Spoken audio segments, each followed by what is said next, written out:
ಬಳ್ಳಾರಿಯಲ್ಲಿ ಮೊನ್ನೆಯಿಂದ ಯಾವೆಲ್ಲ ರೀತಿಯಾಗಿ ವಾತಾವರಣ ಇದೆ ಅನ್ನೋದನ್ನ ಇಡೀ ರಾಜ್ಯದ ಜನ ನೋಡ್ತಾ ಇದ್ದಾರೆ. ಲಿಟ್ರಲಿ ಒಂದು ಬ್ಯಾನರ್ ವಿಚಾರಕ್ಕೆ ಸಂಬಂಧಪಟ್ಟಂತೆ ಶುರುವಾದಂಥ ಜಗಳ ಒಬ್ಬನ ಜೀವನೇ ಬಲಿ ತೆಗೆದುಕೊಂಡಿತು. ಈಗ ರಾಜಕೀಯವಾಗಿ ಕೆಸರೆರ ಚಾಟ ಎಲ್ಲಿಗೆ ಬಂದು ನಿಂತಿದೆ ಅನ್ನೋದನ್ನು ನೋಡ್ತಾನೆ ಇದ್ದೀವಿ. ಒಂದು ಕಡೆ ನಾರಾ ಭರತ್ ರೆಡ್ಡಿ, ಮತ್ತೊಂದು ಕಡೆ ಶ್ರೀರಾಮುಲು ಮತ್ತು ಜನಾರ್ದನ್ ರೆಡ್ಡಿ, ಇವರಿಬ್ಬರ ವಾಗ್ಯುದ್ಧವನ್ನ ನಾವು ನೋಡ್ತಾ ಇದ್ದೀವಿ.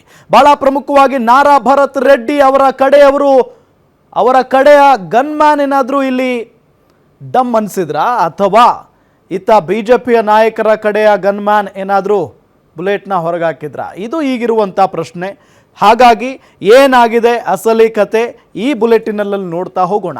ಬಳ್ಳಾರಿ ನಾಯಕರ ರಕ್ತ ರಾಜಕೀಯದಲ್ಲಿ ಜಿದ್ದಿನ ಅಗ್ನಿ ಜ್ವಾಲೆ ಉರಿತಾ ಇದೆ. ಜಿದ್ದು ಅಂತ ಅಂದರೆ ಬಳ್ಳಾರಿ ಅಂತ ಅಂದರೆ ಜಿದ್ದು. ದ್ವೇಷದ ರಾಜಕಾರಣಕ್ಕೆ ಹೆಸರುವಾಸಿಯಾಗಿರುವಂಥ ಯಾವುದಾದ್ರೂ ಜಿಲ್ಲೆ ರಾಜ್ಯದಲ್ಲಿದ್ದರೆ ಅದು ಬಳ್ಳಾರಿ ಜಿಲ್ಲೆ. ರೆಡ್ಡಿಗಳ ರಾದ್ಧಾಂತದಲ್ಲಿ ಯುವಕನನ್ನ ಬಲಿ ಪಡೆದಿದ್ಯಾರೋ?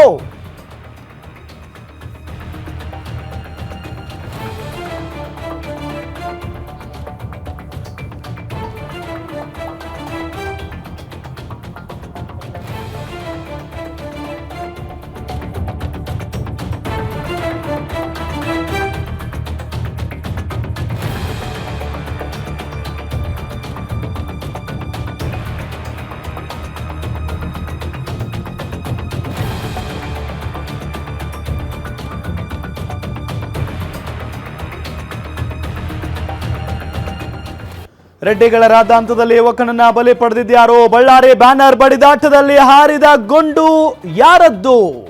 ಯುವಕನ ಎದೆ ಸೀಳಿದ ಬುಲೆಟ್ ಯಾರ ಗನ್ನಿಂದ ಬಂದಿದ್ದು? ರಾಜಶೇಖರ್ನ ದೇಹ ಹೊಕ್ಕಿದ್ದ ಬುಲೆಟ್ ಪೊಲೀಸರದ್ದಲ್ಲ. ಹಾಗಾದ್ರೆ ರಾಜಶೇಖರ್ಗೆ ಶೂಟ್ ಮಾಡಿದ್ದು ಯಾರು ಅನ್ನೋ ಪ್ರಶ್ನೆ ಈಗ ಮೂಡ್ತಾ ಇದೆ. ತನಿಖೆಯಲ್ಲಿ ಬಯಲಾಗುತ್ತಾ ಅಸಲಿ ಗುಂಡಿನ ಸತ್ಯ? ಹಾಗಾದ್ರೆ ಯುವಕನ ಬಲಿ ಪಡೆದ ಗುಂಡಿನ ರಹಸ್ಯ ತಿಳಿಯೋದು ಹೇಗೆ?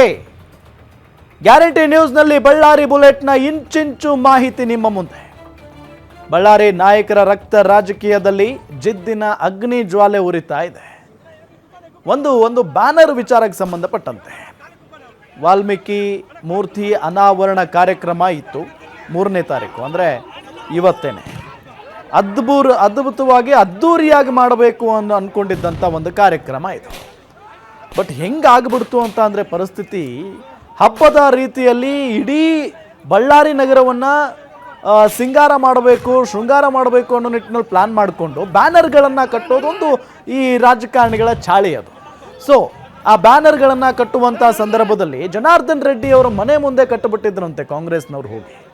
ಯಾಕೆ ನಮ್ಮ ಮನೆ ಮುಂದೆ ಯಾಕೆ ಕಟ್ಟಿದ್ದೀರಿ ಅಂತ ಹೇಳಿ ಜನಾರ್ದನ್ ರೆಡ್ಡಿ ಅವರ ಬೆಂಬಲಿಗರು ಅದನ್ನು ತೆರವುಗೊಳಿಸುವಂಥ ಕಾರ್ಯ ಮಾಡಿದ್ದಾರೆ. ಅಲ್ಲಿಗೆ ಹೋದಂಥ ಕಾಂಗ್ರೆಸ್ನ ಕಾರ್ಯಕರ್ತರು ನಿಂತ್ಕೊಂಡ್ಬಿಟ್ಟಿದ್ದಾರೆ ಜಗಳಕ್ಕೆ. ಹಾಗೇನೆ ಬಿಜೆಪಿ ಕಾರ್ಯಕರ್ತರು ಬಂದಿದ್ದಾರೆ. ಇದರ ನಂತರ ಒಬ್ಬನ ಜೀವ ಹೋಗಿದೆ.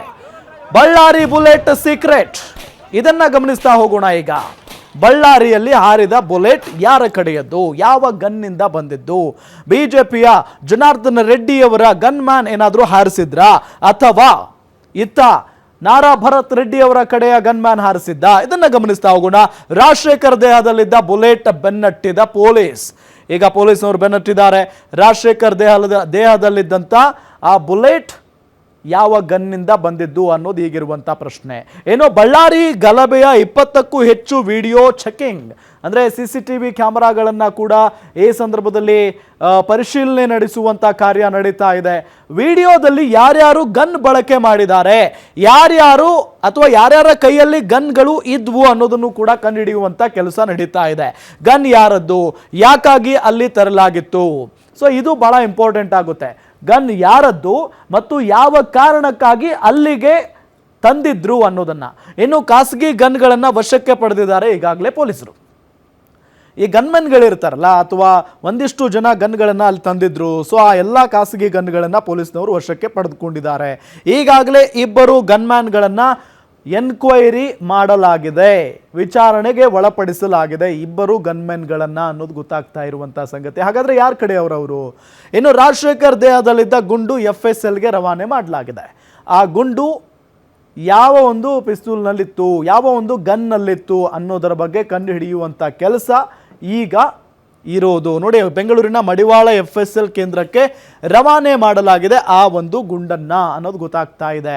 ಗುಂಡು ಹಾರಿಸಿದ ವೇಳೆ ಹಾರಿರುವ ಕ್ಯಾಪ್ಗಳು ಸೀಸ್ ಆಗಿದ್ದಾವೆ. ಈಗಾಗಲೇ ಗುಂಡು ಹಾರಿಸಿದ ಸಂದರ್ಭದಲ್ಲಿ ಏನು ಕ್ಯಾಪ್ಗಳು ಹಾರಿದ್ವಲ್ಲ ಅದನ್ನು ಸೀಸ್ ಮಾಡಿದ್ದಾರೆ. ಈಗಾಗಲೇ ಆ ಗುಂಡು ಹಾರಿದ ನೆಕ್ಸ್ಟ್ ಮಿನಿಟ್ ಅಲ್ಲಿ ಜನಾರ್ದನ್ ರೆಡ್ಡಿ ಅವರು ಕೂಡ ಬಂದಿದ್ರು. ಜನಾರ್ದನ ರೆಡ್ಡಿ ಅವರ ಕೈಯಲ್ಲಿ ಒಂದು ಆ ಗುಂಡಿನ ಕ್ಯಾಪ್ ಕೂಡ ಇತ್ತು, ಅದನ್ನು ತೋರಿಸ್ತಾ ಇದ್ರು ಅವರೇ, ಸ್ವತಃ ಜನಾರ್ದನ್ ರೆಡ್ಡಿ ಅವರೇ, ನೋಡಿ ಇಲ್ಲಿ ಗುಂಡಿನ ಕ್ಯಾಪನ್ನು ಅಂತ ಹೇಳಿ ಅವರೇ ತೋರಿಸ್ತಾ ಇದ್ರು. ಸೊ ಅದೆಲ್ಲವನ್ನು ಕೂಡ ವಶಕ್ಕೆ ಪಡೆದಿದ್ದಾರೆ ಪೊಲೀಸ್ನವರು.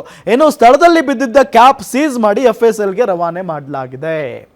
ಸೊ ಆರಾಮಾಗಿ ಕಣ್ಣು ಹಿಡಿತಾರೆ, ಅದರಲ್ಲಿ ಯಾವುದೇ ರೀತಿಯಾದಂಥ ಅನುಮಾನ ಇಲ್ಲ.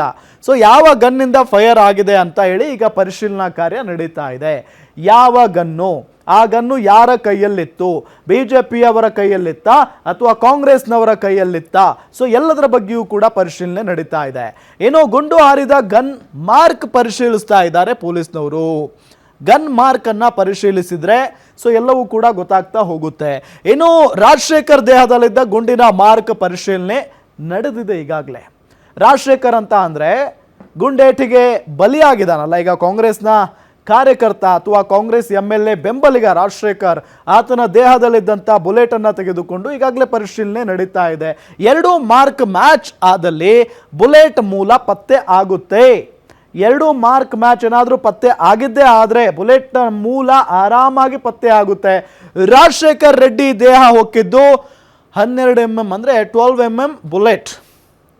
ಅಲ್ಲೇ ಸ್ಪಾಟ್ ಡೆತ್ ಆಗಿದ್ದಾರೆ ರಾಜಶೇಖರ್. ಹಾಸ್ಪಿಟಲ್ ಕರ್ಕೊಂಡು ಹೋಗಬೇಕು ಅನ್ನೋ ಅಷ್ಟರಲ್ಲಿನೇ ಡೆತ್ ಆಗಿದ್ದಾರೆ. ಸೊ ಅಷ್ಟು ವೇಗವಾಗಿ ಬಂದು ಅವರಿಗೆ ಎದೆ ಸೀಳಿರೋದು ಈ ಒಂದು bullet. 12 mm single bore bullet gun ಯಾರದ್ದು ಹಾಗಾದರೆ ಅನ್ನೋದು ಹೇಗಿರುವಂಥ ಒಂದು ಪ್ರಶ್ನೆ. ಸೊ ಜನಾರ್ದನ ರೆಡ್ಡಿ ತೋರಿಸಿದ್ದ ಬುಲೆಟ್ ಬಗ್ಗೆಯೂ ಕೂಡ ತನಿಖೆ ನಡೀತಾ ಇದೆ. ಸ್ವತಃ ಜನಾರ್ದನ್ ರೆಡ್ಡಿ ಅವರು, ನಾನು ಈಗಾಗಲೇ ಹೇಳಿದೆ, ಕೈಯಲ್ಲಿ ಹಿಡ್ಕೊಂಡು ಈ ನೋಡಿ ನೋಡಿ ನೋಡಿ ಅಂತ ಹೇಳಿ ತೋರಿಸ್ತಾ ಇದ್ರು ಮೀಡಿಯಾಗೆ.